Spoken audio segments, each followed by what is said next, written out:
কল্পনা করুন একটা দেশ যেখানে মানুষ রাস্তায় বসে বস্তা বস্তা টাকা বিক্রি করে, যেখানে 1 বিলিয়ন টাকা রাস্তায় পড়ে থাকলেও কেউ তুলতে চায় না, যে দেশের মানুষ সারাদিন একটা বিশেষ পাতা চিবিয়ে নেশা করে, আর যে দেশ বাংলাদেশের চেয়েও আগে মোবাইল পেমেন্ট শুরু করেছিল, কিন্তু আজও পৃথিবীর কোনো দেশ তাদের চিনতে চায় না। আজকে আমি আপনাদের নিয়ে যাব এমন এক দেশে যার নাম সোমালিল্যান্ড। এই দেশটা পৃথিবীর কোনো মানচিত্রে নেই, জাতিসংঘ এদের চিনে না, কোনো দেশই এদের স্বীকৃতি দেয়নি, কিন্তু তাদের নিজস্ব সরকার আছে, সেনাবাহিনী আছে, এমনকি নিজস্ব টাকাও আছে। আর সেই টাকা নিয়েই আজকের গল্প। এখন প্রশ্ন হলো, সোমালিল্যান্ডের মানুষ কত টাকা আয় করে? বাংলাদেশের তুলনায় তাদের অবস্থা কেমন? জানলে আপনি অবাক হবেন। সোমালিল্যান্ডে একজন সাধারণ মানুষের মাসিক আয় মাত্র 50 থেকে 100 মার্কিন ডলার, মানে বাংলাদেশি টাকায় মাত্র 6 থেকে 12,000 টাকা। আর বছরে তারা আয় করে 600 থেকে 1200 ডলার। বাংলাদেশে একজন সাধারণ মানুষ যেখানে মাসে গড়ে 15 থেকে 25,000 টাকা আয় করে, সেখানে সোমালিল্যান্ডের মানুষ অর্ধেকেরও কম আয় করে। কিন্তু এর চেয়েও মজার বিষয় হলো, তাদের যে টাকা আছে সেটার কোনো মূল্যই নেই। তাদের দেশের মুদ্রার নাম সোমালিল্যান্ড শিলিং। আর এই টাকা এতটাই মূল্যহীন যে মানুষ রাস্তায় বসে এটা বিক্রি করে। সোমালিল্যান্ডের রাজধানী হারগিজার রাস্তায় প্রতিদিন একটা অদ্ভুত দৃশ্য দেখা যায়। মানুষ বস্তা ভরে টাকা নিয়ে রাস্তায় বসে থাকে, ঠিক যেমন বাংলাদেশে আমরা তরকারির বাজারে বসি, ঠিক তেমনি টাকার বান্ডেল সরাসরি মাটিতে ফেলে রাখা হয়। কোনো সেফটি বক্স নেই, নোট গোনার মেশিন নেই, এমনকি কোনো নিরাপত্তারক্ষীও নেই। একটা ঠেলা গাড়িতে করে টাকা আনা হয় আর তারপর মাটিতে ছড়িয়ে দেওয়া হয়। কেউ কেউ একটু পরিপাটি, তারা ছেঁড়া জালের ব্যাগ দিয়ে ঢেকে রাখে। বাংলাদেশে আমরা যেখানে 100 টাকার একটা নোটও সাবধানে রাখি, সেখানে তারা লাখ লাখ টাকা রাস্তায় ফেলে রাখে। কেউ চুরি করে না, কারণ এই টাকার কোনো মূল্যই নেই। এখন প্রশ্ন হলো, তাদের টাকা কেন এত মূল্যহীন? কারণটা খুবই সহজ। 1991 সালে যখন সোমালিল্যান্ড নিজেকে স্বাধীন দেশ ঘোষণা করলো, তখন তাদের সরকার যা ইচ্ছা তাই টাকা ছাপাতে শুরু করলো। বাংলাদেশ ব্যাংক যেমন হিসাব করে টাকা ছাপায়, তারা তেমন করে না, যার ফলে তাদের টাকার দাম প্রতি বছর কমতে থাকলো। এখন 100 ডলারে আপনি পাবেন 7,30,000 সোমালিল্যান্ড শিলিং। বাংলাদেশে 100 ডলার মানে প্রায় 12,000 টাকা, যেটা একটা ব্যাগে এঁটে যাবে।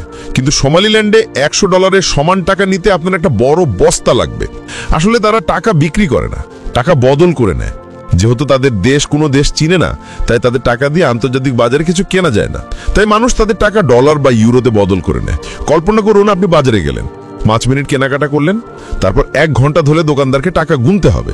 আর যদি একটাও নোট বেশি কম হয়, তাহলে আবার নতুন করে গোনা শুরু করতে হবে। এই ঝামেলা থেকে বাঁচতেই তারা টাকা বদল করে নেয়।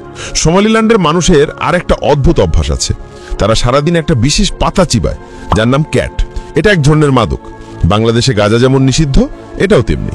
এই পাতা চিবালে মানুষ খুব উত্তেজিত হয়ে যায়, ক্ষুধা লাগে না, দুঃখও লাগে না, কিন্তু একদিন না খেলে অচেতন হয়ে ঘুমিয়ে পড়ে। রাস্তায় যেখানে সেখানে মানুষ বসে পাতা চিবাচ্ছে। বাংলাদেশে আমরা চা খাই, তারা পাতা চিবায়। বাংলাদেশে চায়ের দোকানে আড্ডা হয়, তাহলে দেশে পাতা চিবিয়ে আড্ডা হয়। সোমালিল্যান্ড যেখানে এত পিছিয়ে, যেখানে বিদ্যুৎ নেই, পানির ব্যবস্থা নেই, রাস্তাঘাট নেই, সেখানে তারা মোবাইল পেমেন্ট চালু করেছিল 2009 থেকে 2010 সালে। বাংলাদেশে বিকাশ চালু হয় 2011 সালে, নগদ আসে আরও পরে। কিন্তু সোমালিল্যান্ড বাংলাদেশের চেয়েও আগে মোবাইল পেমেন্ট শুরু করেছিল। তাদের মোবাইল পেমেন্ট আরও সহজ ছিল, স্মার্টফোনেরও দরকার ছিল না।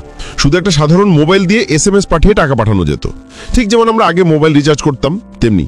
কারণটা সহজ, তাদের টাকা এত বেশি যে গুণে শেষ করা যায় না, তাই তারা মোবাইল পেমেন্ট বাধ্য হয়ে চালু করেছিল। বাংলাদেশ যেখানে সুবিধার জন্য মোবাইল পেমেন্ট চালু করেছে, তারা করেছে বাধ্য হয়ে। 2010 সালে প্রায় 1 লক্ষ মানুষ মোবাইল পেমেন্ট ব্যবহার করত। এখন তো প্রায় সবাই ব্যবহার করে। রাস্তার ছোট দোকান থেকে শুরু করে সব জায়গায় মোবাইল পেমেন্ট চলে। বাংলাদেশে আমাদের টাকার মূল্য আছে, 100 টাকা দিয়ে আমরা খাবার কিনতে পারি, কিন্তু সোমালিল্যান্ডে 100 শিলিং দিয়ে হয়তো একটা টফিও কেনা যাবে না। বাংলাদেশে আমরা ব্যাংকে টাকা রাখি, তারা রাস্তায় রাখে। বাংলাদেশে আমরা এটিএম থেকে টাকা তুলি, তাদের দেশে এটিএমই নেই। কিন্তু সবচেয়ে দুঃখের বিষয় হলো, এই দেশের মানুষ চাইলেও উন্নতি করতে পারে না, কারণ কোনো দেশ তাদের চিনে না। বিশ্বব্যাংক তাদের সাহায্য করতে পারে না, কোনো আন্তর্জাতিক সংস্থা তাদের জন্য কাজ করতে পারে না।